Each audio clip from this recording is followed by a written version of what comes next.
Este é o podcast Fora da Política Não Há Salvação. A versão em áudio do canal do YouTube Fora da Política Não Há Salvação, produzido por mim, o cientista político Cláudio Couto. Olá, esse novo episódio do Fora da Política Não Há Salvação tem um convidado especialíssimo. É o professor de História da PUC de São Paulo, Antônio Pedro Tota, que, dentre várias outras qualidades, é corintiano. E o Antônio Pedro Tota é um estudioso já de bastante tempo das relações entre Brasil e Estados Unidos, um tema ao qual ele se dedica ao longo de vários anos, com diversos livros publicados.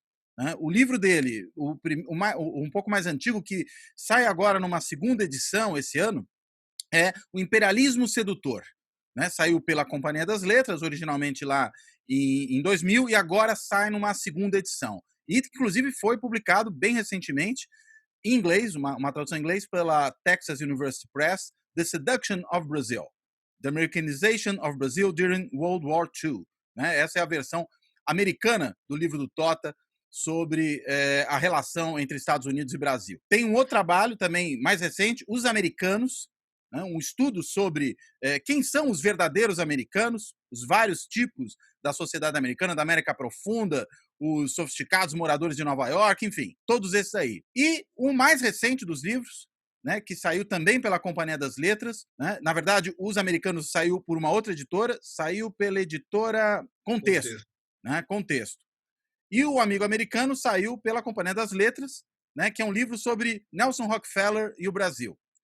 E já tem coisa no prelo, o Tota escreve incessantemente, um livro que ainda está com o título a definir, o título provisório que ele me informou aqui pode ser 1945, Ano Sem Fim, ou Ecos de 1945, deve sair pela Companhia das Letras também, sairá pela Companhia das Letras. Como se pode ver, o Tota conhece profundamente não só Estados Unidos, mas em especial a relação Brasil-Estados Unidos. E é por conta disso que eu convidei o Tota para uma conversa conosco, para que ele possa falar um pouquinho dessa relação entre Trump e Bolsonaro, à luz, claro, da história dessa relação entre Brasil e Estados Unidos e de diferentes presidentes brasileiros e presidentes americanos.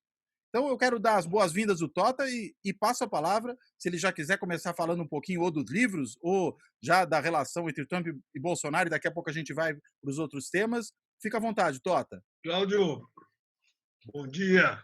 Bom dia. Muito obrigado pelo convite. Nós nos conhecemos há muito tempo, dividimos o trabalho lá na Universidade Católica e depois você nos abandonou e foi para a GV. Ficou mais chique. Mas continuo por aqui. Então, é muito bom a gente estar junto. Sobre esse assunto, nós já conversamos várias vezes e eu elejo você a pessoa com que eu possa dialogar um pouco mais e discutir o que eu estou escrevendo, que é uma coisa nova, mas sobre coisa velha. Eu tenho um pouco de medo, eu fiquei pensando no Xu Enlai, quando você me convidou para falar do Trump e do Bolsonaro, eu fiquei lembrando do Xu Enlai, o ministro das Relações Exteriores da China maoísta, quando uma repórter, ou você me corrija, você deve saber essa história, quando uma repórter de um jornal francês perguntou ou parecido, um jornal inglês, sei lá, perguntou para ele se ele poderia falar um pouco sobre a Revolução Francesa. Ele falou que ele não falava sobre coisas que tinham acontecido recentemente. Então, eu tenho um pouco de medo do que a gente vai falar, porque eu tenho poucos dados ainda para a gente falar. É mais para um politicólogo do que um historiador. Mas a gente raspa, nós ficamos muito perto. Sim. De vários temas, nós estamos conversando sobre isso. Então, é um prazer a gente estar aqui discutindo e contribuindo, afinal, para essa escuridão, para ver se a gente usa uma lanterna qualquer para poder enxergar alguma coisa que possa orientar, falar, olha, eu acho que pode ser que aconteça tal ou qual coisa, nós não sabemos, nós continuamos sem saber. Mas dá para ter pelo menos dar umas, como se diz na linguagem da química, pode ser que a gente encontre alguns traços que indique a presença de uma possibilidade de governabilidade, se você me permite entrar na Uhum. sua área aí, alguma coisa que possa indicar o que está acontecendo com esse país. Eu acho que talvez os Estados Unidos esteja mais fácil de interpretar do que o Brasil. Eu acho que os Estados Unidos está mais fácil de interpretar. Eu acho que o Trump está um pouquinho mais claro, se é que eu posso chamar assim. É uma complicação. Aqui é uma zona também, desculpa É. a expressão, mas está um pouco mais fácil. Aqui tá mais difícil mesmo. Não sei como é que você quer. Agora, por que você acha que está mais fácil os Estados Unidos do que o Brasil? O Trump é mais normal que o Bolsonaro, é isso? Sem dúvida. Sem dúvida. Ele é mais normal, por incrível que pareça, embora seja normal, completamente anormal, mas ele é um pouco mais normal que o eu diria que ainda que seja difícil, é um pouco mais previsível. Você sabe um pouco mais porque ele já está há 4 anos. Agora está completando 4 anos então ele já deu material suficiente para a gente poder estudar um pouco mais. E o Bolsonaro ainda não deu esse material. Pelo menos como presidente, né? Como presidente, é. E claro que ele tem material pregresso, mas ainda não dá para você saber.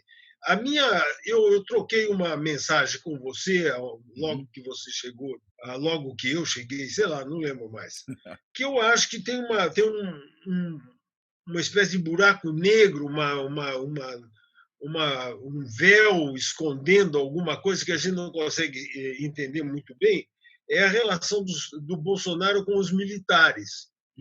É um pouco difícil de você pegar aquilo exatamente. Agora, no caso do Trump, essa relação tem ficado cada vez mais claro com esses episódios recentes e com a declaração do general Keller, eu acho que é o Que deu nome um chega dele. para lá no Trump, né?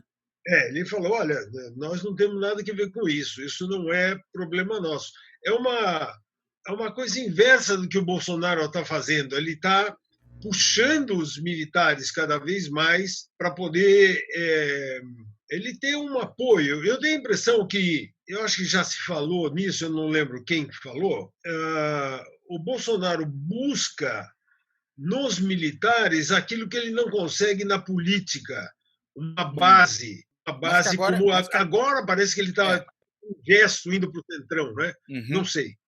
Como eu te falei, aqui está um pouco mais difícil de entender. Lá está um pouco mais fácil. Não muito, mas um pouco mais fácil. Né? Agora, então, e essa relação dos dois, que parece uma relação de amor não correspondido, né? Ou de, vamos dizer, uma relação sadomasoquista, né? Às vezes eu tenho a impressão que o Trump é o sádico e o Bolsonaro é o masoquista, porque ele devota um amor não correspondido, de certa maneira, ao Trump, que tem prazer em o humilhar o tempo todo. Você não enxerga mais ou menos assim? Verdade.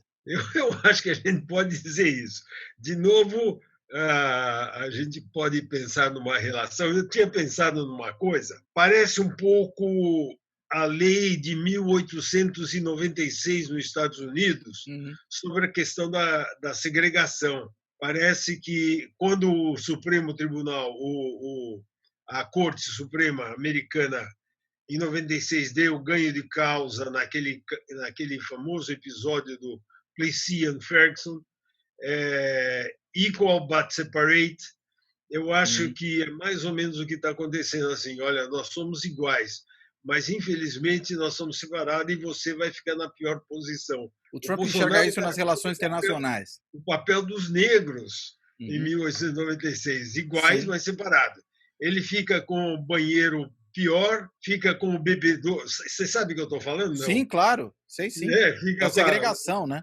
Você tinha segregação, bebedouros separados, banheiro separado, lugar do ônibus separado, tudo separado. Escolas separadas. Nos lugares piores, a escola é pior e assim por diante. Tota, agora, essa relação esquisita do Trump com o Bolsonaro, isso quando a gente olha para a relação entre outros presidentes brasileiros e presidentes americanos ao longo da história, tem algum precedente de relação, pelo menos se a gente olhar do ponto de vista de relações mais próximas, de uma certa, vamos dizer, subalternidade brasileira aos americanos? A gente já viu algo parecido com isso? Não, não vimos. Vimos algumas coisas que podem até ser meio próximo, assim, sei lá, na época da República Velha, questões diplomáticas entre os Estados Unidos e o Brasil, mas você sabe que o Itamaraty funcionava naquela altura, funcionava com, eu vou usar a expressão, decência, com bastante decência, com bastante hombridade, eu diria até. Né?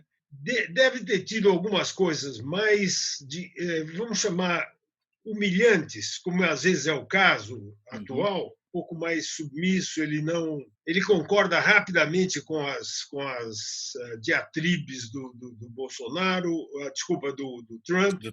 E talvez o que tenha acontecido, alguma coisa semelhante, foi entre o Brasil e a Inglaterra, aí sim. Quando a gente vai aí já para o período monárquico. Para o período monárquico e mesmo para a Segunda Guerra Mundial. Na Segunda Guerra Mundial houve vários casos. Houve o famoso caso do apresamento do Siqueira Campos. O que é essa que história? Um carregamento de armas vindo da Alemanha em 1939 para 40. Tá. Já, portanto, a Inglaterra na guerra e o Brasil tinha comprado, antes da guerra, canhões da Krupp, armas da Krupp. O grande problema do Exército Brasileiro, até hoje, aliás... A Krupp é a metalúrgica alemã, né?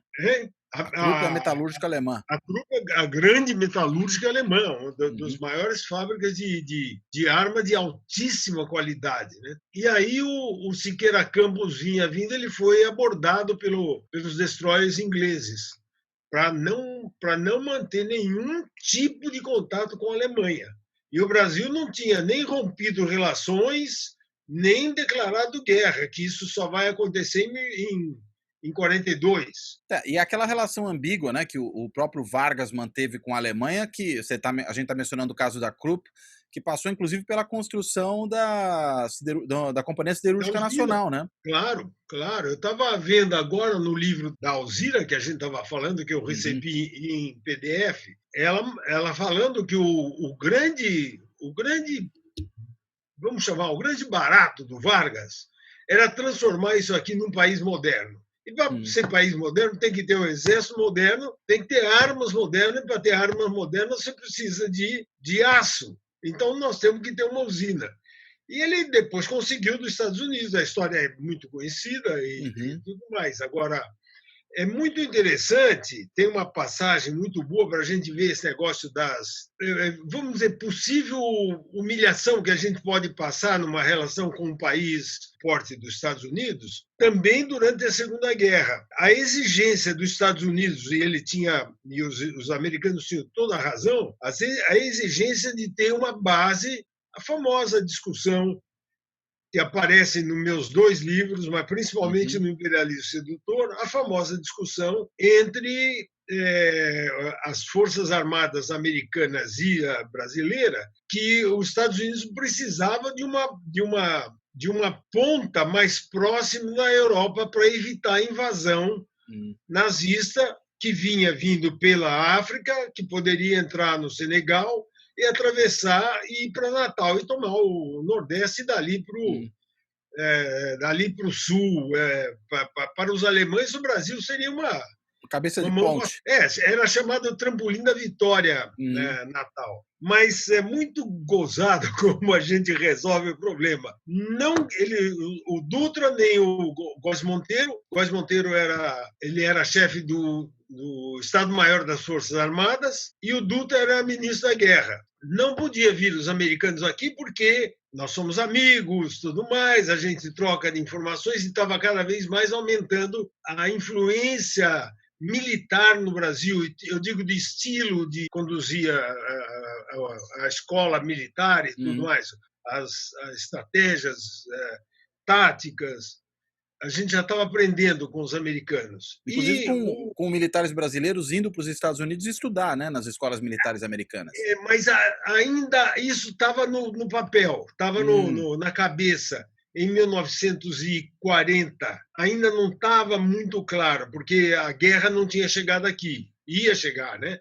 Chegar aqui, eu digo na América. Né? Quer dizer, isso vai ser depois, então, né? Vai ser, mas esse período de 1940 é um vai e vem entre Itamaraty, Ministério da Guerra, e o Oswaldo Aranha, já, claro, já ministro das Relações Exteriores. O Dutra fala assim: eu não posso permitir que um soldado americano pise no solo brasileiro. Isso ainda como ministro da Guerra do Getúlio, né? Ministro da Guerra do Getúlio. Mas nós precisamos... Porque depois o Dutra presidente parece que vai ter uma relação muito mais próxima, né?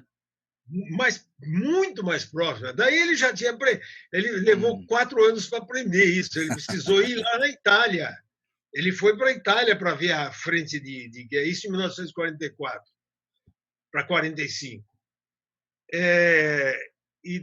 Quer dizer, há uma virada aí, então, na percepção do Dutra em relação a essa relação, né, Brasil e Estados Unidos. Claro. O Dutra era tido como um fascistoide, né?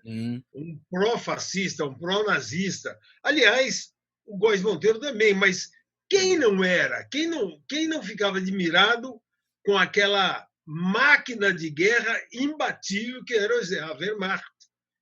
Quer dizer, todo mundo ficava, ainda mais os militares, os caras ficavam babando de ver aquilo funcionar. Entraram na França, como diz o Sartre, como faca na manteiga. Os alemães, né? Entraram como faca na manteiga. Acabaram com a França em 15 dias. Né? Eu estou exagerando um pouco os números aí, mas é mais ou menos... Foi fácil. Militarmente legal, fácil, vamos dizer assim, né? Nossa, foi inacreditável. E aí, vamos dizer, a sedução, nesse caso aí, não era dos Estados Unidos com o Brasil, mas era da Alemanha nazista já nesse momento, com relação ao Brasil, né? Claro, mas não era só com o Brasil, era o mundo inteiro, pô. Todo mundo olhando para aquilo. O Stalin estava morrendo de medo daquele negócio. O Stalin olhando para aquilo falou: olha, ele ainda manda um telegrama. Eu estou mudando um pouquinho. O Stalin ainda manda um telegrama para o Hitler parabenizando: olha, você fez um grande trabalho dominando um dos maiores exércitos do mundo, que era o da França, em 4 semanas. 4 semanas. 4 semanas os caras estavam em Paris, passeando em Paris, para você ter uma ideia. Exatamente nesse mesmo momento, do ano 1940, o Góes Monteiro e o Dutra batem na mesa e dizem que não quer soldado americano aqui. O Oswaldo Aranha faz as diatribes diplomáticas. Eles chegam numa conclusão. O chefe do Estado-Maior das Forças Americanas era o George Marshall. E ele veio para cá para conversar. Olha a importância do Brasil. Para encurtar a história, como é que nós fazemos? Nós temos que fazer isso. O Marshall mostrou um plano chamado Rainbow Plan, que é: nós vamos invadir o Brasil se vocês não toparem. Sejamos claros, né? Vamos deixar claro, a gente invade, mas nós adoramos vocês são muito amigos. O Dutra já tinha ido visitar as Forças Armadas Americanas, também ficou fascinado com a organização. O que nós fazemos? Vai todo mundo para lá, os aviões nós vamos fazer um aeroporto de primeira qualidade em Natal. Quem vai usar vai ser a Pan American, viajando com passageiros comuns. Esses passageiros comuns eram técnicos, não eram soldados. Claro que eram soldados, mas eles vinham com escrito como se fossem técnicos. Eles técnicos. Parece um pouco aquela lógica do Pablo Escobar, né? Plata ou plomo, né? Quer dizer, ou vai por... se você quiser ganhar, você ganha. Agora, se não, você leva a bala, né? É isso mesmo. Plata ou plomo. E é mais, eu não tinha pensado nisso, mas é uma boa comparação. E a partir daí você teve um acordo, né, muito bem feito pelo Itamaraty, muito bem feito. Né, que então Itamaraty com anuência, ainda com uma certa precaução dos 2 generais. o brilhante Góes Monteiro como grande estrategista e o Dutra como mais político do que o Góes Monteiro. Na verdade, os dois eles estavam sabendo o que estavam fazendo, sabe? E toparam isso. E encheu de americano aqui, mas não tinha soldado. Logo depois, a hora que começa a guerra, é claro, todo mundo tira o disfarce e põe uniforme, capacete e tudo mais, e começa a pilotar os aviões para poder vigiar o Atlântico Sul coalhado de submarinos alemães. Quer dizer, então, a importância do Brasil aí era de permitir um escudo aéreo, vamos dizer assim, né? De você ter uma atuação da Força Aérea Norte-Americana do jeito que eles pudessem controlar toda essa parte mais ao sul do globo, né? Isso, exatamente. Eu acho que mais do que escudo, eu acho que é um grande porta-aviões. Um grande porta-aviões, porque por isso que ele era chamado o trampolim da vitória. Era dali você saía, os aviões... Era o aeroporto mais movimentado do mundo. E se você for até lá, pegar o avião e descer, agora está difícil pegar avião, né? Sim. Mas se você pegar avião e for até lá, você vai ver as construções ainda de 1941, 42. Interessante. Tem lá os hangares, muita coisa ainda funcionando. E ainda existe um museu. Um conhecido meu transformou aquilo em museu, que aparece na capa do Império do Sedutor. Tá. O encontro entre o Vargas e o Roosevelt em janeiro de 43, lá em Natal. Eles se encontram lá para definir a ida da FEB para o campo de batalha. E aí é que a relação entre os países dá uma virada, então. É nesse momento. Aí não tem mais volta, né? Já tinha rompido relações. Os submarinos alemães já tinham afundado em agosto de 42, já tinham afundado vários navios brasileiros, entre eles um navio com 180 e tantos soldados e oficiais brasileiros. Quase todos morreram, acho que uma meia dúzia só que se salvou, eu não sei os números direito. Agora, esses ataques alemães aos navios brasileiros já são, de alguma maneira, uma reação a essa aproximação do Brasil com os Estados Unidos ou não? Sem dúvida, claro, exatamente, porque o que o Brasil fornecia para a Alemanha? Principalmente algodão. E agora é o Brasil que vai fornecer algodão para... Eu estou falando algodão um item, né? E agora não fornece nada. E a Alemanha precisava de algodão. Como precisava de borracha. Borracha é outro problema seríssimo. Porque em 1940, eu sei que estou mudando um pouquinho o nosso foco, mas não tem problema. A origem está aí, sabe? Sim. A questão fundamental está aí. A França foi tomada pela Alemanha e, consequentemente, a Indochina foi tomada pelo Japão. E a Indochina era a maior produtora de borracha do mundo. Daí passou a ser o Brasil e começa a famosa batalha da borracha, onde vai se restaurar. Só que na Indochina era plantações de seringueira e aqui a gente colhia no mato. Era o extrativismo, seringueiro, né? O seringueiro que ia buscar o caucho, né? Agora, isso aí, vamos lá. Ao final da guerra, cai Vargas. Dutra, que tinha essa postura antes reticente em relação aos americanos, já havia embarcado completamente. E o governo Dutra é um daqueles que normalmente é percebido como de maior aproximação, né, entre Brasil e Estados Unidos. Talvez assim, o início dessa aproximação mais, digamos, fraternal entre os dois países. Eu acho que sim. É bom lembrar várias coisas. Primeiro que, no final do governo da ditadura do Estado Novo, 45 é um ano muito especial. Tota, então 1945 é um ano importante para entender o que vem daí para frente. Eu acho que é inquestionável. E é gozado como nós, historiadores e politicólogos, a gente não presta muita atenção.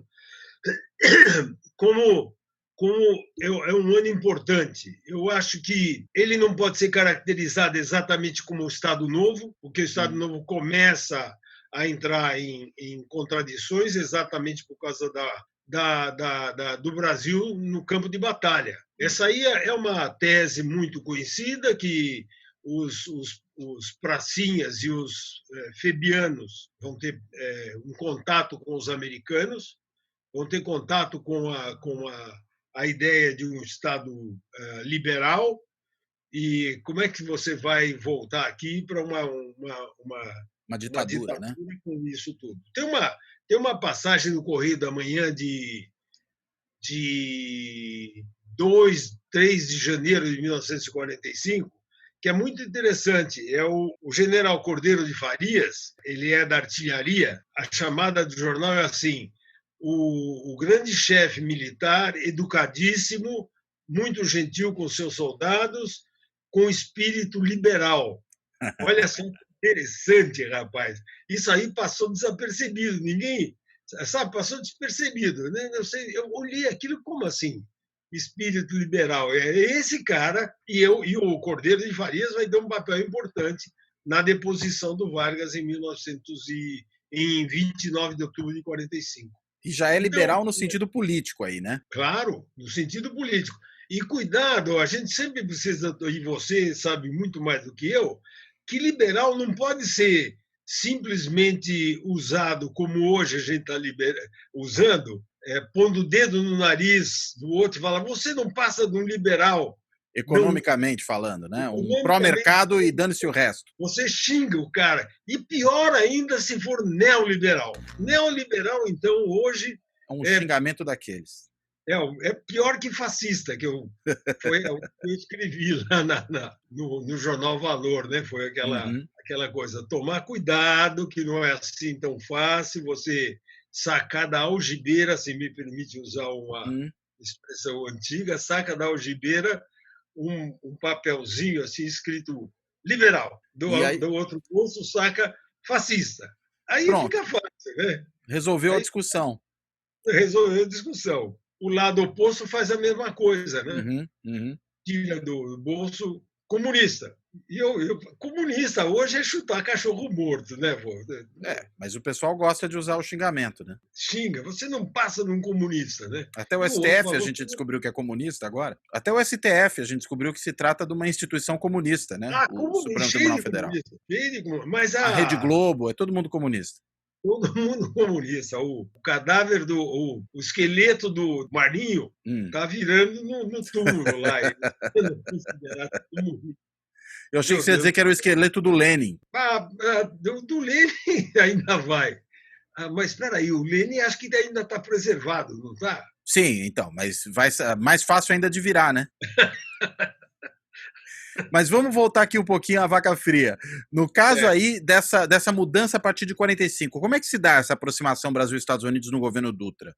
Então, isso aí é importante, porque até então o Vargas estava muito bem com os Estados Unidos, muito bem. Quando pressionaram o Vargas, e aí é uma pressão geral, dentro uma pressão endógena e outra exógena, vamos chamar assim. A pressão endógena é a sociedade brasileira como um todo, principalmente a elite política liberal, ligada à UDN. Tem uma outra frase no Correio da Manhã que eu adorei, que é assim: da esquerda para a direita, todos com A craseado, todos à UDN. Porque a UDN era a União Democrática Nacional.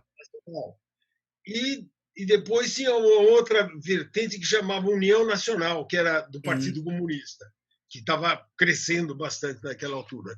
Mas as relações entre Brasil e Estados Unidos estavam muito boas. Elas começaram a se deteriorar um pouco quando o novo embaixador, o Burley, Adolf Burley, ele faz um discurso pedindo para o Vargas, está escrito aí no livro que está nas suas costas, com um pouquinho de detalhes, o Lira. O do Lira Neto. Do Lira Neto, mostrando como o Burley ele chegou, os americanos falam Burr, mas o Burley exigiu, entre aspas, não foi assim, ele foi gentil, de forma mais diplomática, a democratização do Brasil. Isso era em setembro de 1942. Nessa altura, já estava muito complicado a situação, porque você não sabia como é que estava a cabeça do Vargas. A cabeça do Vargas ninguém sabia, nem a Alzira, viu? Quem conhecia Vargas era o Vargas, como um dos... Não o Oswaldo Aranha, o outro. O outro Aranha. Falou, olha, ninguém sabe o que passa pela cabeça dele. Agora, é interessante porque os americanos estão nesse momento, tanto na Alemanha, como no Japão, como na Itália, patrocinando a implantação de regimes que vão ser, na realidade, regimes democráticos, né?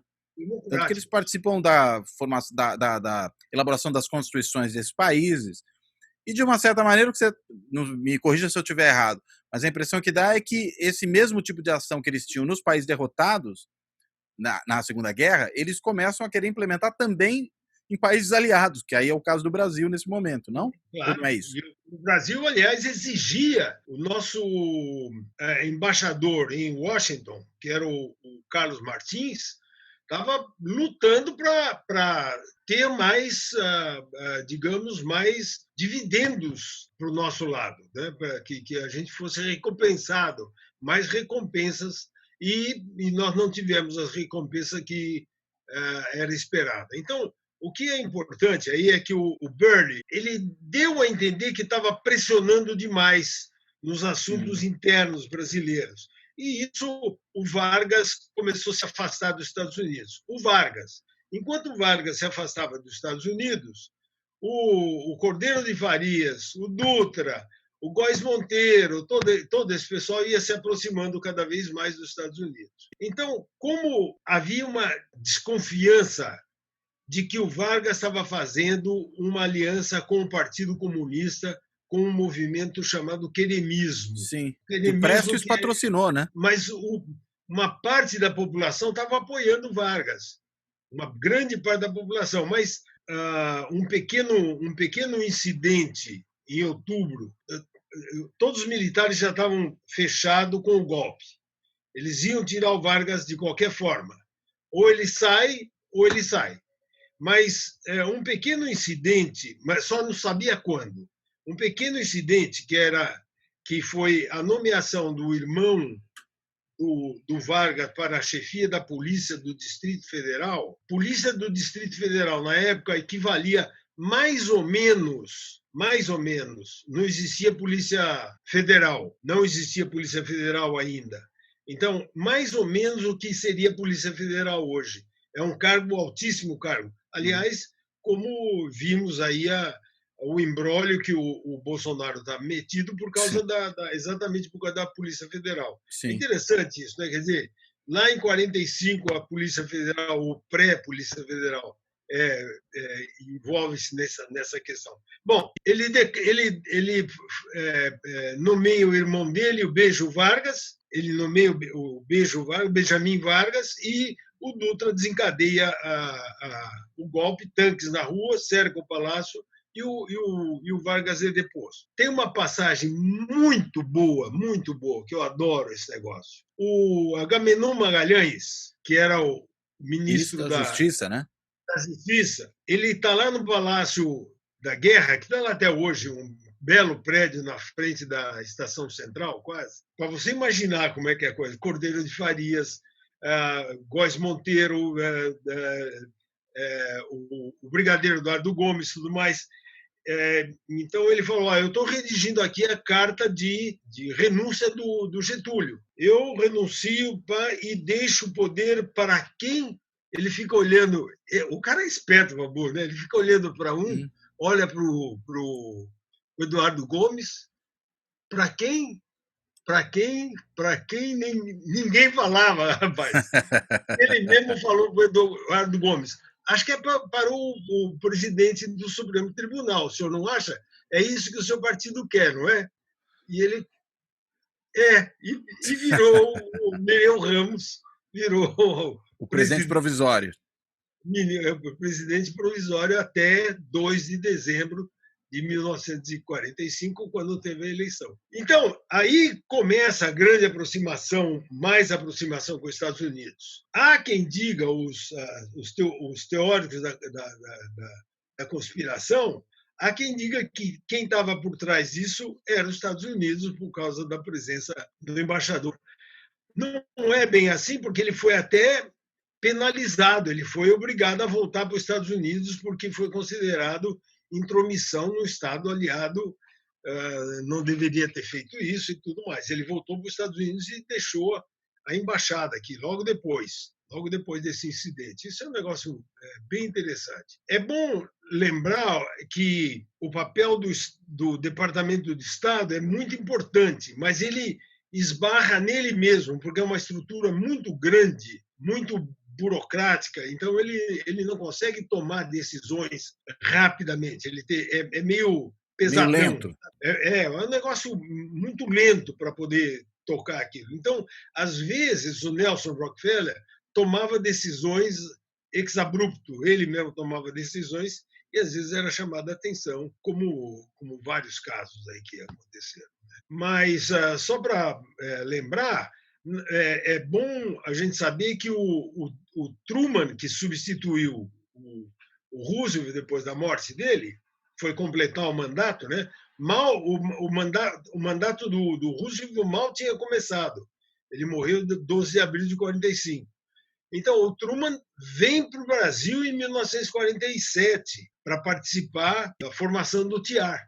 E quem estava aqui? Estava o Truman, muito bem recebido, foi para Petrópolis, jantares e tudo mais, e o secretário de Estado dele, que era nada mais, nada menos o inventor do Plano Marshall. E por que não tem Plano Marshall para nós? É isso que a gente estava falando. Não teve Plano Marshall para nós. Não teve, nunca terá, e até agora nós estamos esperando lugar lá na ONU, até agora. No Conselho de Segurança. No Conselho de Segurança. E não vamos ter. Sobretudo nesse contexto, né? Hein? Ainda Sobretudo mais nesse contexto. Né? E se por acaso entrar o Biden, daí que não entra. Ainda mais com um governo como esse que nós temos aqui, né? É por isso mesmo. Esse é o problema. Agora, essa relação ao longo do governo Dutra, enfim, é uma relação boa. O tratado aí que você mencionava é o Tratado Interamericano de Assistência Recíproca, né? Esse que é assinado logo naquele período, né? Isso mesmo. Agora, enfim, mas a gente fica a ver navios, digamos assim, para usar uma expressão antiga. E como é que evolui daí para frente, né? Porque aí o Vargas volta, né? Bom lembrar disso. Fica a ver navios, literalmente, hein? Porque nós não conseguimos ter os navios que a gente estava querendo. Sim. Mas você estava dizendo que o Vargas volta. Isso. E aí como é que fica essa relação Brasil-Estados Unidos? O Vargas, durante um período que vai dos primeiros 2 anos, ele acha que ainda podia, principalmente por causa da Guerra da Coreia, ele achava que ainda podia negociar da mesma forma que ele havia negociado em 42, 43, 44. Mas ele percebe que os Estados Unidos têm uma prioridade. O Brasil não é mais prioridade. É prioridade, mas não prioridade no sentido de primeira grandeza. Sim. Ainda por cima nesse contexto, né? Porque antes eles precisavam da gente por causa da posição estratégica do Brasil no contexto de guerra, né? Posição, quero dizer, geográfica, inclusive, né? É isso mesmo. A Guerra da Coreia não era suficiente para o Brasil, aliás, ele se recusou a participar na Guerra da Coreia. Os Estados Unidos chegou a convidar, mas eu acho que a coisa mais interessante aí, e isso é uma tese minha, não é exatamente tese minha, é resultado de leitura, nada é da gente, né? Tudo depende do resultado das leituras. Os americanos começaram, os policymakers americanos, começaram a confundir um conceito, o conceito de nacionalismo. Isso aí veio de dentro de alguns think tanks que tinha nos Estados Unidos. Vários think tanks, vários. Um desses pensadores, desses think tankers, eu chamo de os policymakers americanos, né? Uhum. Eles começam a perceber que a palavra nacionalismo, já durante a guerra, ela é perigosa. Nós estamos lutando contra os ultranacionalistas. Exato, que são os fascistas, né? Os fascistas, estados totalitários. Mas ele já foi derrotado, mas tem um Estado totalitário sobrevivendo aí, chamado União Soviética. E um grande Estado totalitário. Aliás, tem bomba atômica. Aliás, tem bomba termonuclear, que é a famosa Tsar, já tinha explodido a Tsar na época do Getúlio, popularmente chamada de bomba de hidrogênio, mas não é assim, não é exatamente isso. Mas é uma super, super, super bomba. Então, o que está acontecendo com o governo Vargas? Ele está cada vez mais cortando remessa de lucros, tomando medidas cada vez mais nacionalistas. Isso aí é coisa de comunista. E o Vargas, e repare que ele não está sozinho. Isso está acontecendo quase que ao mesmo tempo na Guatemala. E lembrar o que está acontecendo lá, né? Já tinha acontecido 2 anos antes na China. Né? Quer dizer, a Revolução Maoísta já tinha dominado, então já tinha conseguido tomar o poder. O que está acontecendo? O Vargas é um comunista. Mas quem achava isso era muito mais no plano interno, os militares aqui, o exército daqui, do que externo, com certa ajuda. Aí sim, como você falou, dos militares brasileiros que vão para o colégio War College. É interessante que é uma coisa que acontece também nessa mesma época no Irã, né? Que é o que vai... É bom lembrar, eu tinha esquecido do Irã. Mesma coisa. Que leva à volta do Shah, né? Apoiada pelos Estados Unidos e pelo Reino Unido, né? Agora, coisa que a gente não sabe muito bem, e eu tenho estudado isso agora, quer dizer, esse conceito já começa a nascer dentro do governo Roosevelt, viu? O próprio Roosevelt começa a se alertar, olha, esse excesso de nacionalismo não é bom para nós, não faz bem para os Estados Unidos. Só quem pode ser nacionalista é os Estados Unidos. Não pode. Nacionalismo é nosso.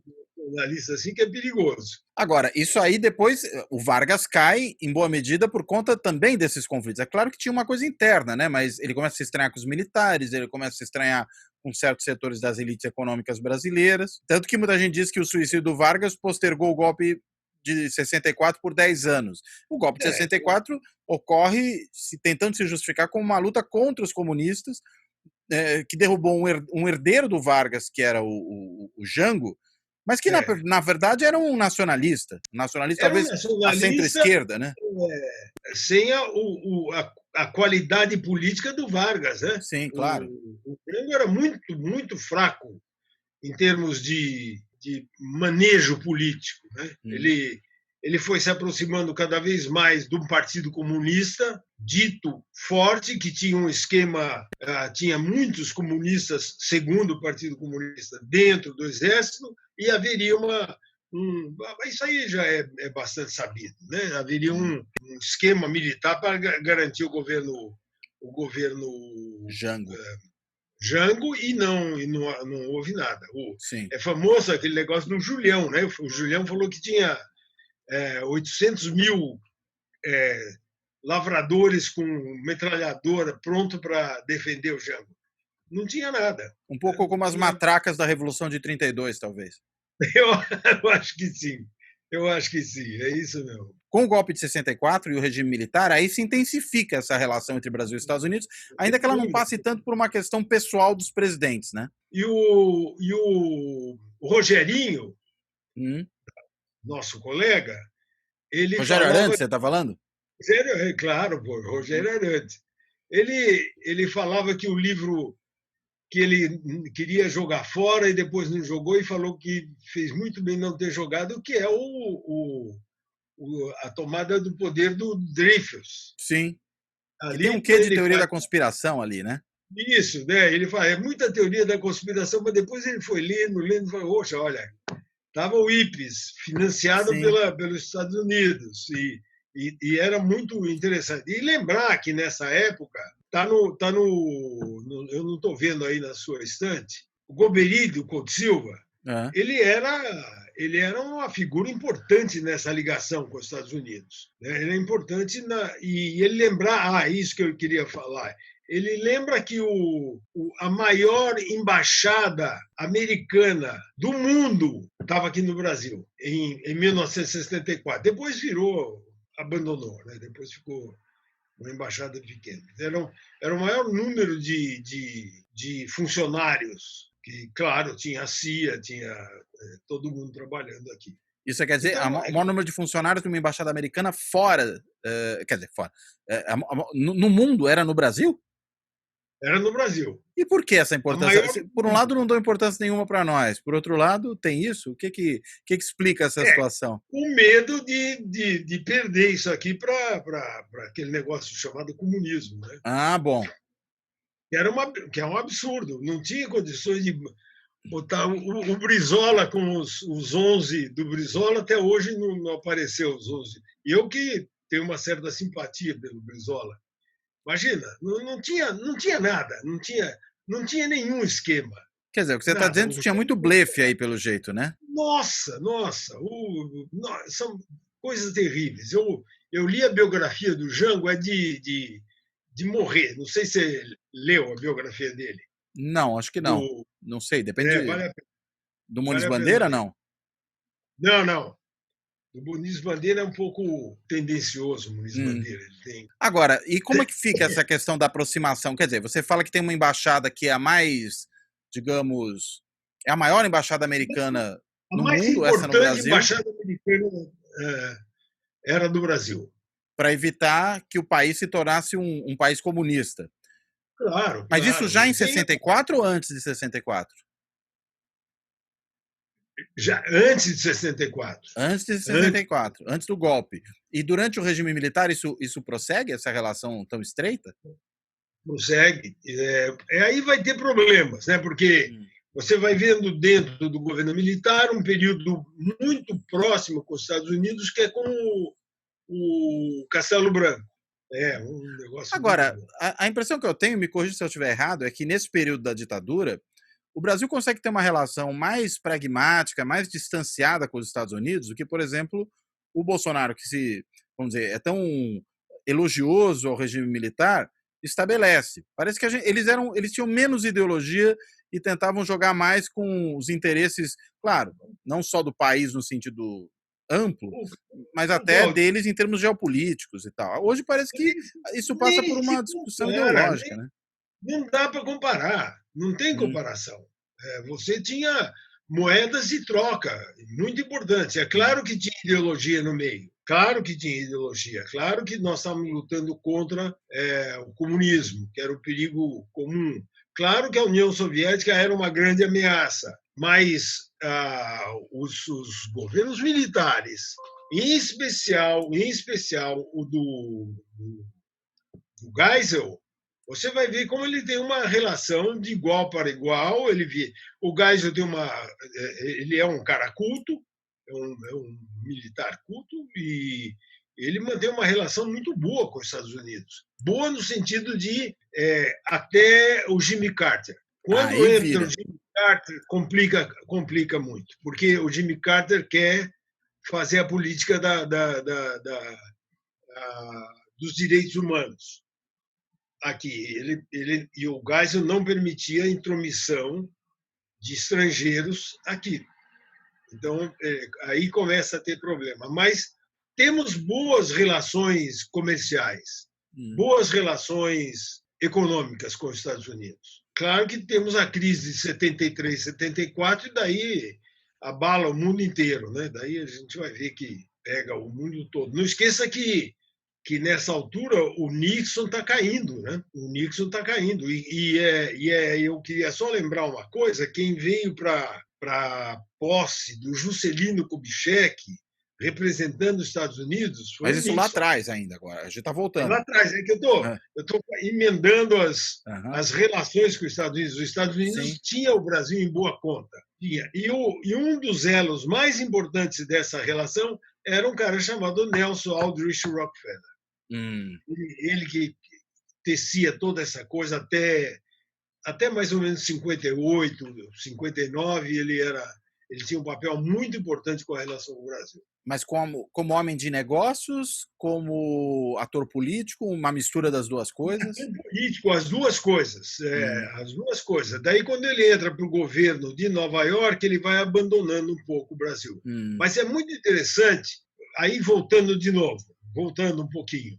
É interessante que em 45, fim de 45, quando o Brasil foi, digamos, descartado como parte importante da política externa americana, o Nelson Rockefeller toma o papel de Estado americano e vem como um ser particular aqui para fazer políticas de desenvolvimento sanitários, desenvolvimento econômico, agricultura, reforma agrária, tudo isso. Ele vem para fazer isso. Uma espécie de diplomacia filantrópica, vamos dizer assim.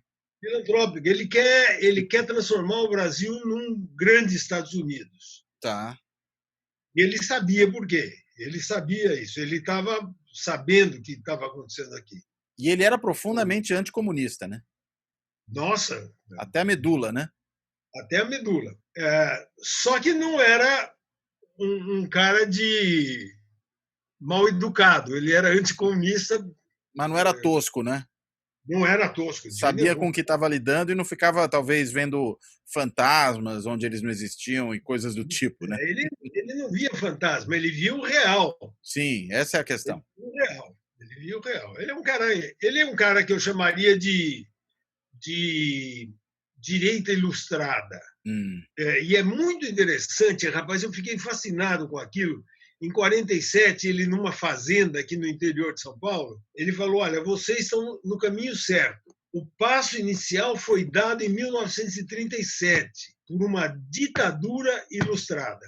Enlightened Dictatorship. Quer dizer, 45 você vai retomar essa história a partir dessa entrada do Rockefeller, é esse o ponto? Não. Eu estou mais centrado, esse é um livro que eu estou escrevendo mais centrado no Brasil do que nos Estados Unidos. Entendi. Agora, claro que eu não posso escapar dos Estados Unidos, mas estou. Tá. Agora, uma coisa, né? Durante o período militar, né? Estava vendo aqui, quer dizer, a política externa do Geisel, ela tinha um nome curioso, né? Era o pragmatismo responsável e ecumênico. Isso. Né? Quer dizer, vamos pegar os três termos, né? Quer dizer, é pragmática, é responsável, ou seja, não faz maluquice, não seguir por ideias enlouquecidas, como a gente hoje vive, e ecumênico. Eu acho que essa é talvez a palavra mais interessante, né? Quer dizer, a gente se relaciona com todo mundo. Isso mesmo. Né? Desse ponto de vista, enfim, os Estados Unidos são só mais uns, né? E se, além de tudo, vem meter o bedelho aqui, falando em coisa de direitos humanos e tal, aí, então, é que eles são só mais um mesmo, né? Não se meta aqui que você não é chamado, né? E agora, isso deve mudar com o governo Reagan, né? Porque o governo Reagan tem uma postura radicalmente oposta àquela que o Carter, né? Agora, se no governo Carter, né, a gente tem um problema dessa relação em função da tentativa que ele faz de defender o respeito aos direitos humanos no Brasil, que a ditadura militar não fazia, evidentemente, com o governo Reagan, eu imagino que haja uma mudança nessa orientação, né? Porque o Reagan é muito mais à direita do que o Carter, estava muito mais engajado nessa luta contra o comunismo no plano internacional, foi crucial no final da Guerra Fria, patrocinou ações anti-esquerda na América Latina. Acho que talvez o caso mais importante do governo Reagan nesse sentido é a relação com a Nicarágua, né, e com os contras que ele financia na Nicarágua contra o governo sandinista naquele momento. Isso, exatamente. Não melhora a relação com os militares brasileiros no final da ditadura, durante o governo Reagan? O que a gente entende é que o Itamaraty continuava mantendo uma boa relação com os Estados Unidos, mesmo com a ignorância do Reagan, que era um cara, quando ele veio para cá, ele confundiu o Brasil com a Bolívia.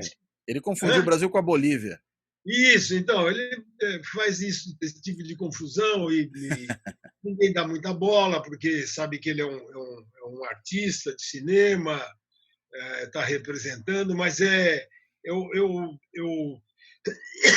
eu acho que não há uma grande modificação aí na política externa americana para com o Brasil. E nem porque o contrário, né? Não há ameaça. Não tem nenhuma ameaça aqui dentro. Sim. A guerrilha já tinha sido destroçada. Na verdade, você estava tendo um apoio dos Estados Unidos como herança da política do Jimmy Carter, um apoio dos Estados Unidos a essa política meio de abertura. Tá havendo abertura, então tá lá o Goberi tratando de como resolver as questões aqui, como é que nós vamos sair desse imbróglio e tudo mais. Aí eu queria fazer um parênteses aqui para vir um pouco para os dias de hoje, quer dizer, e os militares estão entrando no imbróglio e eu não sei o que eles estão fazendo. Você quer dizer hoje no governo Bolsonaro? Eu estou falando do governo Bolsonaro. Sim. Porque no governo Lula, eles ficaram quietos. No governo Fernando Henrique, foram. Mas não é verdade também. Eles tiveram um papel importante, não tão aberto assim, não tão visível, mas os militares estavam presentes. Eu acho que você sabe melhor do que eu. Eu tenho um livro que eu não largo aqui para consultar toda hora, que é o livro do Oliveiros, o Elos Partidos dele, né? Que é um. Não sei se você tem esse livro. Em que ele vai falar do Partido Armado, né? Isso mesmo. Ele vai até. Ele começa com mais ou menos com o Império e vai até o governo militar, até o fim do governo militar. É muito interessante. E ele trabalha bem com isso, quer dizer, trabalhava. Sim, e conhecia bem como é que os militares pensavam, né, inclusive. Acho que esse é um dos aspectos. Ele conhecia por dentro, aliás, né? Ele conhecia por dentro, que ele tinha muita relação com os militares. A minha dúvida é se eles ainda pensam dessa mesma maneira, né? A impressão que dá é que esses militares parece que pensam um pouco diferente do que aquela geração, digamos, de 64 pensava, né? Sobretudo se a gente pensar nos castelistas, né? Eu tenho medo de falar uma coisa aqui, mas vou falar. Eu tenho a minha questão, assim, será que eles pensam? Eles só agem reativamente. Eu fiquei um pouco impressionado com eu não sei, esse ministro que é da Ativa, que falou que a gente estava no hemisfério norte. Sim, o Pazuello, assim, né? O ministro da Saúde. Como é que pode um general de 4 estrelas fazer uma confusão dessa? Você não pode, ele tem que...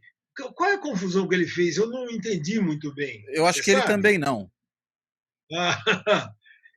Não, porque falar que o inverno do hemisfério norte é o que interfere no clima da região norte e nordeste do Brasil é uma asneira sem tamanho, né?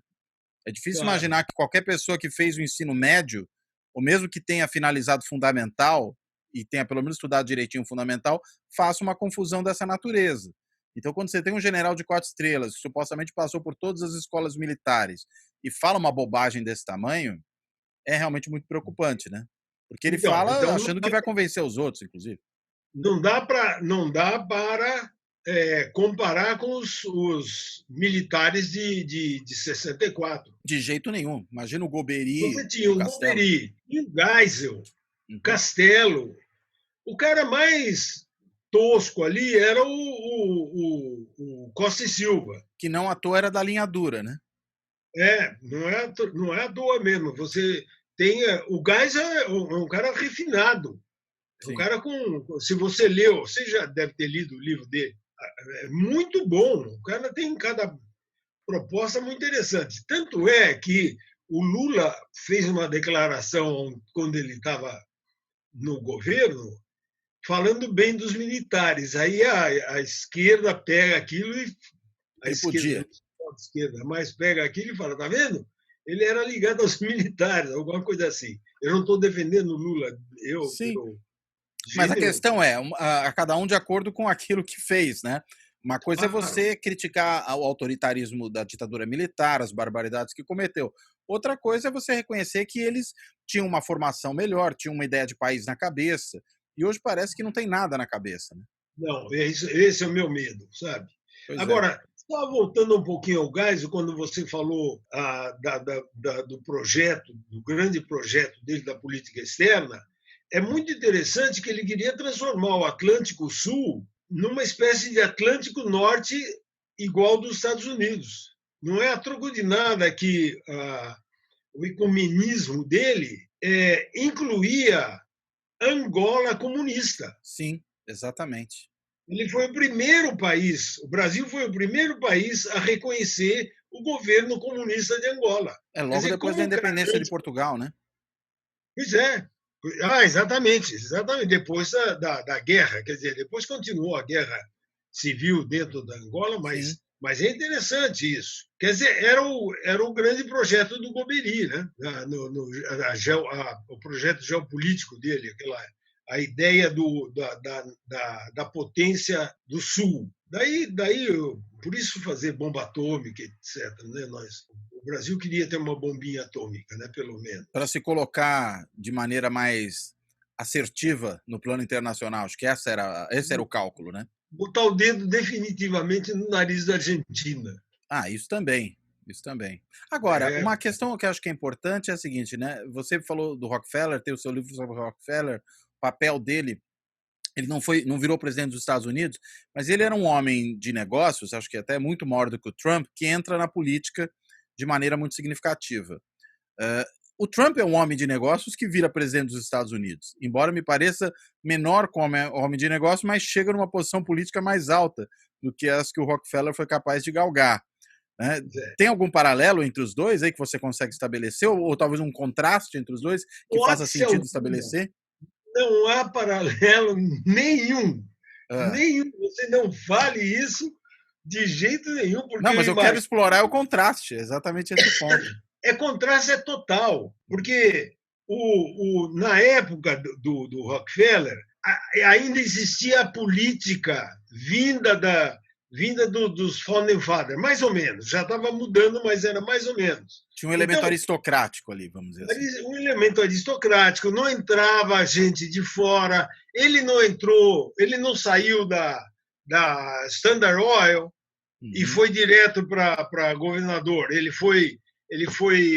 trabalhou como político dentro do governo Roosevelt, teve um papel importante nas relações durante a guerra, um papel importantíssimo. Depois, no governo Truman, ele ajudou a formular o chamado ponto 4.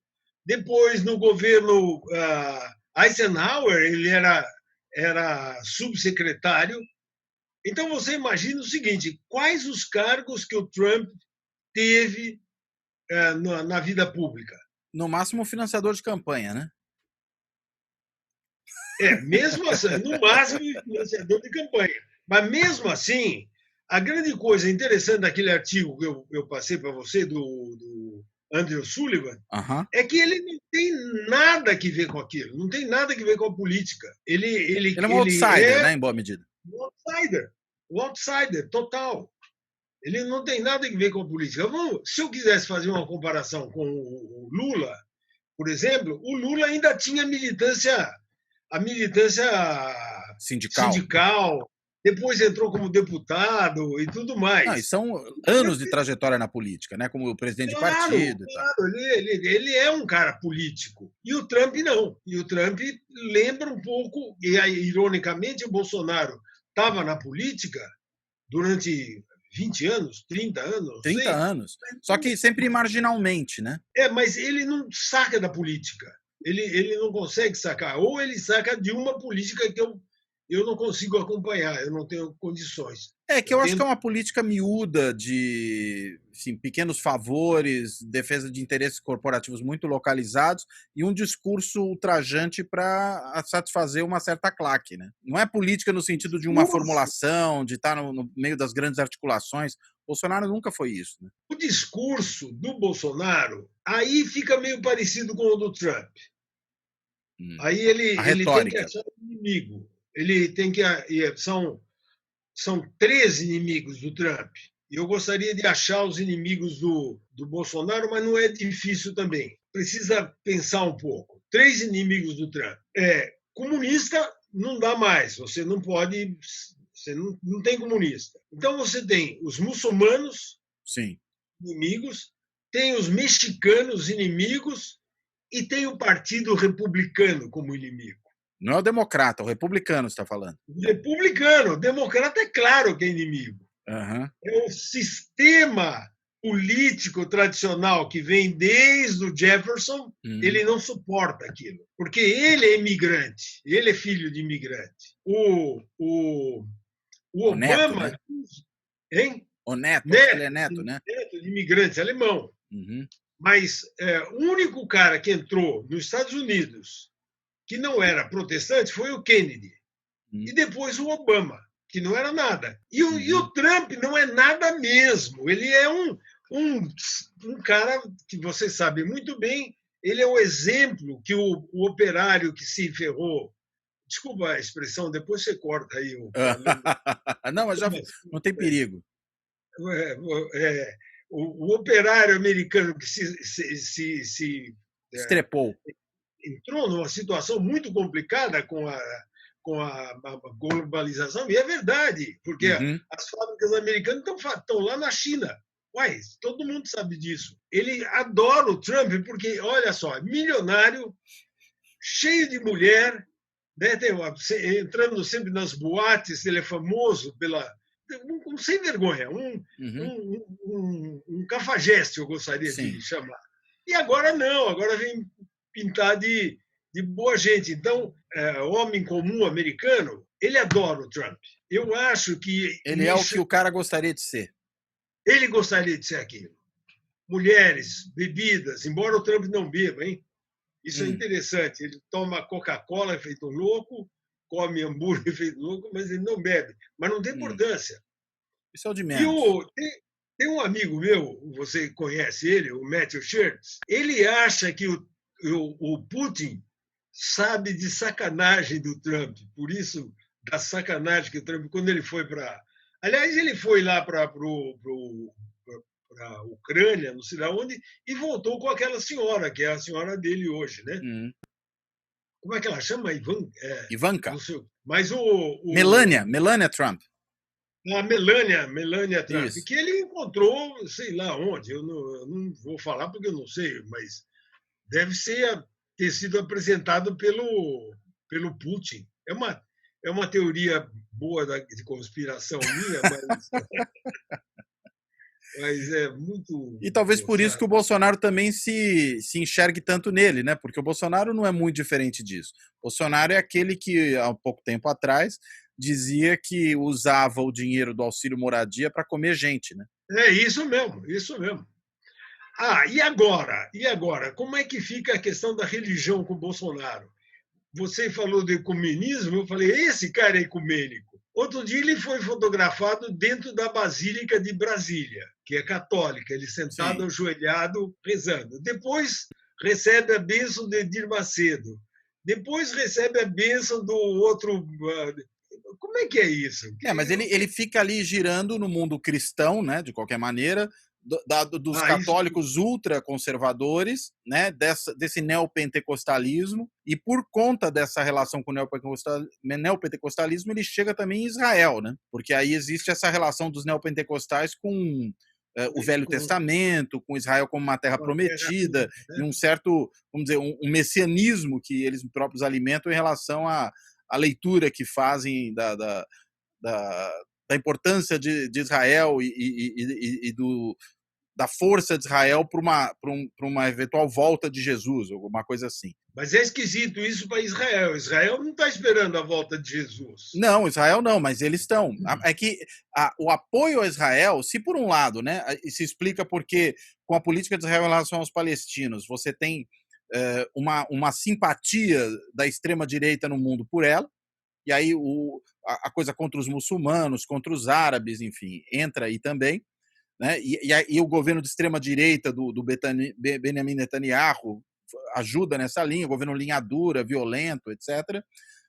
Mas, por outro lado, ele consegue se aproximar dos evangélicos por essa leitura que os evangélicos têm em relação a Israel. Então, tem um lado que se afina com a minha política de extrema-direita, de outro lado, se afina com a minha política pró-cristã. Então, eu acho que, vamos dizer, esse sincretismo, né, mais até do que ecumenismo que o Bolsonaro produz, mas um sincretismo cristão, né, passa por aí, né? Mas que não é um sincretismo de relações externas, né? Tanto que agora, por exemplo, o Brasil deve se posicionar na ONU com relação a uma votação sobre racismo em linha com os Estados Unidos, porque o governo brasileiro quer favorecer o Trump. Veja a que ponto a gente chega, né? É isso mesmo. Nossa. Muito bem. Tota, Acho que foi um papo super interessante. É bom para a gente tentar pensar essa relação aí do governo Bolsonaro com o governo Trump, ou de Trump e Bolsonaro e vice-versa, à luz um pouco dessa relação Brasil e Estados Unidos ao longo da história. E cá entre nós, né? A gente conclui que nunca foi tão ruim, né? Porque, pelo menos antes, ainda havia um pouco mais de reciprocidade. Hoje parece que nem isso, né? Não há, não há. Não há. Não há. Eu não entendo esse senhor aí que é o ministro das Relações Exteriores. Eu não entendo muito bem qual que é a dele. É difícil de você acompanhar. Eu acho que nós estamos tendo um problema, nós que estamos tentando estudar isso tudo, é que você não consegue pegar alguns elementos para poder analisar. Eles escapam muito facilmente da mão, não por habilidade deles, nem por inabilidade nossa, mas é porque não se sabe mesmo o que está fazendo. Não há um projeto, eu não vejo, não é um projeto, não há nada como um projeto como o Geisel tinha. O Oliveiros não gostava de dizer que tinha projeto, ele achava que os militares não tinham projeto, os militares de 64. Mas tinha um arremedo de projeto. Era nacionalismo, defesa da indústria nacional, associada, é claro, aos Estados Unidos. Mas hoje, o que está acontecendo? O que está acontecendo com a nossa economia? O que faz o ministro da Economia? Eu não sei. Eu tento acompanhar, a única fonte que eu tenho é o jornal. Eu não posso ir no arquivo. Não produziu nada, pô, não tem arquivo. E os poucos que tem é capaz de pegarem fogo, né? Porque a situação está, inclusive, nesse nível. Agora, acho que o que tem é um projeto e por incrível que pareça, né, de desmonte. Né? Você tem um desmantelamento de uma série de instituições de Estado, como se elas fossem todas capturadas por comunistas nessa guerra cultural, no globalismo, essa maluquice. Talvez por isso a dificuldade de entender o que o ministro das Relações Exteriores quer, né? Não tem lógica naquilo que ele quer, né? Mas, claro, se ele é um olavista, não dá para ter lógica, né? Só tem realmente bizarrice. Isso é interessante, quer dizer, é um cara como o Olavo de Carvalho que a gente não sabe quem é, quer dizer, sabemos que ele é astrólogo, filósofo, ele é professor do quê? Eu gosto de chamá-lo de subsofista. Subsofista, pode ser. Eu vi dizer, descreve melhor. O Matheus conhece a filha dele, o Matthew Schertz. E ele já entrou, ele já foi muçulmano, já trabalhou com leitura de mão, sei lá o que, eu não sei muito Astrologia, bem. Né? Astrologia, desculpa. Um pouco como a Sarah Winter, essa moça, né? Que já foi do grupo feminista radical, já quis entrar no Big Brother e agora está numa milícia proto-fascista, né? Então, é difícil saber exatamente o que eles são, né? Talvez por isso a gente tenha dificuldade, às vezes, de fazer a leitura, porque não opera segundo uma lógica, digamos, racional, cartesiana, é uma coisa completamente deslocada, né? Não, só para terminar, eu acho que a gente tem que tomar cuidado para não usar rótulos fáceis. Eu já tinha falado isso agora há pouco. Porque isso aí tende a atrapalhar ainda mais a tentativa de compreensão. Rótulos fáceis, eles nos atrapalham. Você está pensando no que exatamente? Fascista? Como? Tem algum cara como D'Annunzio? Sabe o que eu acho? Eu acho que tem num certo sentido, né?